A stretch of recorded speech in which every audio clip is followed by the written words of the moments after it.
زندگی بغیر رشتوں کے بالکل بے رونق اور پھیکی سی لگتی ہے، لیکن یقین جانیے کہ کچھ ایسے لوگ بھی ہوتے ہیں جن کی زندگی ان رشتوں کی وجہ سے ہی ویران اور بنجر ہو جاتی ہے۔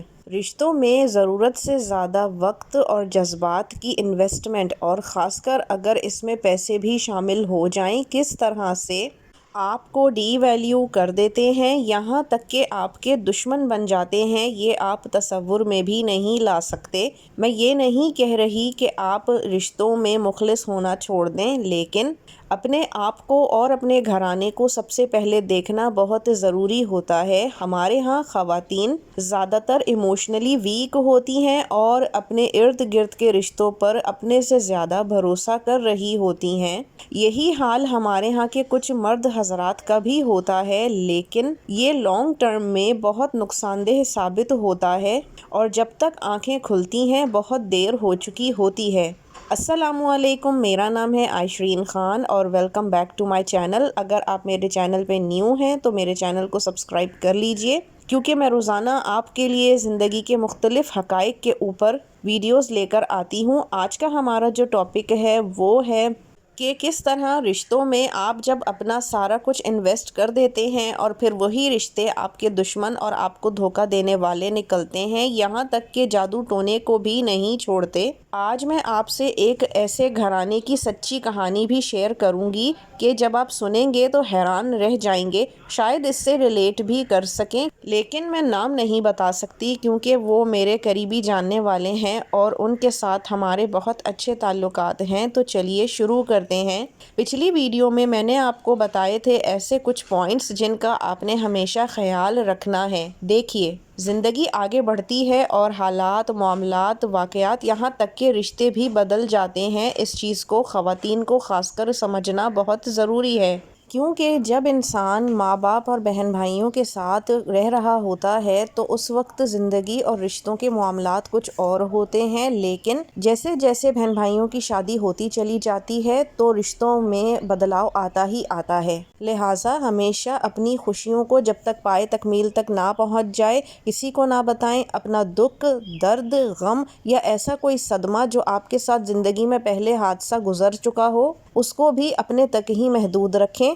اپنے معاملات اللہ سے مضبوط کریں، نماز پڑھیں اور اللہ سے اپنے اندرونی سکون کے لیے دعا مانگیں۔ تو چلیے اب میں آپ کو اس کہانی کی طرف لے کے چلتی ہوں جس کا میں نے شروع میں ذکر کیا، ہمارے جاننے والوں کی تھی۔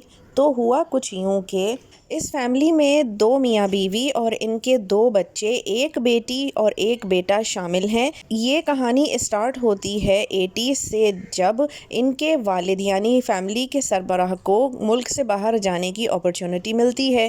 اب اس وقت ان کی شادی نہیں ہوئی تھی، لیکن ان کے چھوٹے بہن بھائی تھے، تو بڑے بھائی ہونے کے ناطے اپنی ذمہ داری سمجھتے ہوئے انہوں نے اپنی ساری ذمہ داریاں پوری کی، باہر گئے، کمایا، پیچھے گھر کا خرچہ والدین کا، بہن بھائیوں کا اٹھایا، سب کو پڑھایا لکھایا، پہنایا اڑایا، یہاں تک کہ اپنی بہنوں کی اچھے سے شادیاں بھی کریں۔ اس کے بعد جب ان کی اپنی شادی کا وقت آیا تو ان کی والدہ اور بہنوں نے ریزسٹنس دکھائی اور ہر جگہ جا کے لڑکیاں ریجیکٹ کرنے لگیں۔ بعد میں یہ سامنے آیا کہ وہ شادی کرنا ہی نہیں چاہتی، کیونکہ ان کو یہ لگتا تھا کہ ان کا بیٹا اور بھائی ان کے قابو سے نکل جائے گا، کیونکہ شادی شدہ بہنوں کو دینے لینے میں بھی یہ بہت آگے رہتے تھے، تو اس لیے بہنوں کی نظر بھائی سے زیادہ ان کے پیسوں اور چیزوں پر تھی۔ بھائی نے اپنا گھر بھی بنایا، سب کچھ ہی کیا، یوں کہہ لیجئے کہ ٹوٹلی سیلف میڈ انسان تھے۔ پھر آخر کار ان کی شادی کرائی گئی، جو کہ بہت اچھے گھرانے میں ہوئی۔ خاندان میں ایک واہ واہ گیری ہوئی کہ بہت بہترین گھرانے کی، بہت پڑھی لکھی اچھی لڑکی لے کر آئے ہیں، لیکن ان دونوں میاں بیوی کو یہ نہیں پتا تھا کہ ان کی امیڈیٹ فیملی یعنی بہن بھائیوں ہی میں سے جلن اور حسد شروع ہو چکا ہے۔ یوں تو لڑکی خود بھی بہت اچھے پڑھے لکھے اور دیندار گھرانے کی تھی، لیکن کبھی کبھی ایسا بھی ہوتا ہے کہ کسی دوسرے کے پاس سب کچھ ہوتے ہوئے بھی وہ خواہ آپ سے جلن اور حسد میں مبتلا ہو جاتا ہے۔ جلن اور حسد صرف اپنے سے برتر کے لیے نہیں ہوتا، بلکہ یہ فیلنگ کبھی بھی کسی کے لیے بھی پیدا ہو جاتی ہے، اور یہی ان کے ساتھ ہوا۔ ایک طرف لڑکے کے بہن بھائی تھے جو شادی سے ناخوش تھے کہ ہمارا بھائی بدل نہ جائے، جبکہ وہ بدلے نہیں بالکل بھی، لیکن پھر بھی ان کی خوشیاں بہن بھائیوں کو راس نہیں آ رہی تھیں۔ اسی طرح لڑکی کے گھر والوں میں بھی سب سے اہم مدعا سامنے یہی آتا تھا کہ شادی ہو کر یہ باہر گئی۔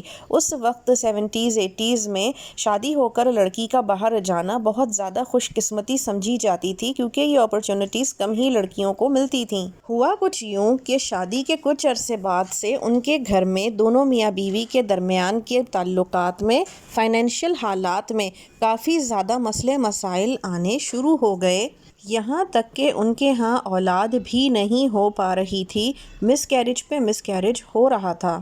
اچھا، یہاں میں بتاتی چلوں، اسی سب کے دوران شادی کے 8 سے 10 مہینے بعد وہ خاتون بھی اپنے شوہر کے پاس باہر چلی گئیں، لیکن باہر جا کر بھی ان دونوں میاں بیوی کو کوئی خاص سکون نہیں مل سکا۔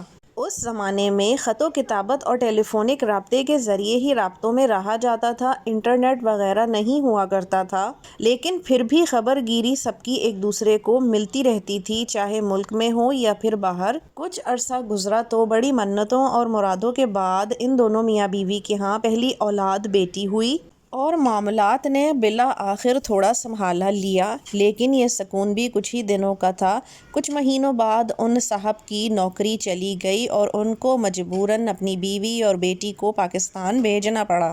اب کیونکہ باہر رہنے والی فیملیز کا جو کمرہ ہوتا ہے لڑکیوں کا سسرال میں، تو فرنیچر اور چیزیں وغیرہ وہاں ہوتی ہیں، اور کچھ اور چیزیں ہوتی ہیں ضروری جو وہ اپنے میکے میں رکھوا کے جاتی ہیں۔ جب یہ واپس آئیں تو ان کے کپڑوں کو کٹ لگے ہوئے تھے، جوتیاں ٹوٹی ہوئی تھیں، اور سب سے بڑی بات کہ ان کے بیڈ روم سیٹ پہ جو میٹریس تھا اس کے اندر بہت ساری سوئیاں گڑی ہوئی تھیں۔ جب یہ بیٹھتی یا ان کی بیٹی اچھل کود بستر پہ مچاتی تو وہ سوئیاں چبھتی تو ضرور، لیکن دوبارہ گدا دبانے پر وہیں سے وہ سوئیاں کبھی نہیں مل پاتیں۔ مشکل سے 2 یا 3 سوئیاں ہی تھیں جو کہ ان کو اس گدے میں سے ملیں، لیکن انہوں نے اس بات پر توجہ نہیں دی۔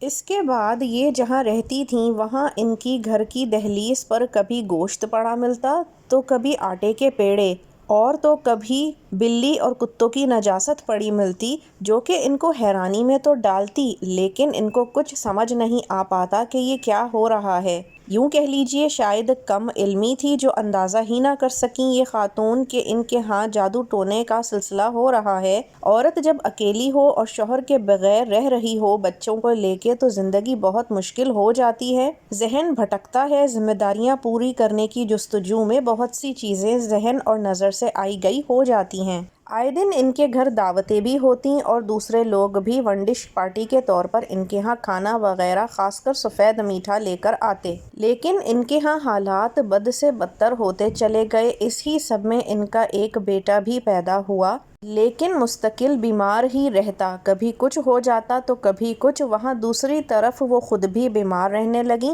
ان کی بیٹی بھی بیمار رہنے لگی۔ پردیس میں بیٹھے ہوئے شوہر کو بھی ڈائبٹیز اور ہارٹ کے مسائل کا سامنا کرنا پڑا، کیونکہ حالات بہت تنگی کی طرف جا رہے تھے۔ جس خاندان کی بنیاد خوشحالی کی اڑان پر رکھی گئی، اب وہ آہستہ آہستہ اپنے باقی تمام قریبی رشتہ داروں سے نیچے کی طرف جانے لگے تھے۔ لیکن احساس ان کو تب ہوا جب ان کی گاڑی کے پاس پوٹلی نما تعویذات، نجاست اور گوشت ڈالنا شروع کیا گیا۔ پھر انہوں نے جب بھاگ دوڑ کی تو پتہ چلا کہ ان کے اوپر تو بہت عرصے سے جادو کے معاملات کرا رکھے گئے ہیں تاکہ ان کو کبھی خوشحالی اور سکون نصیب نہ ہو، اور یہ قریبی رشتہ داروں میں سے ہی ہیں۔ جب یہ بات پتہ چلی تو رویوں پہ دھیان دینا شروع کیا گیا اور سمجھ میں آیا ان دونوں میاں بیوی کے کہ واقعی بہت سے لوگ بڑی خوش اسلوبی سے چہرے پر تو مسکراہٹ سجائے ہوئے ان کی آؤ بھگت اور محبت میں لگے رہتے تھے، لیکن پیٹھ پیچھے انہی کی جڑیں کاٹ رہے تھے حسد اور جلن کی وجہ سے۔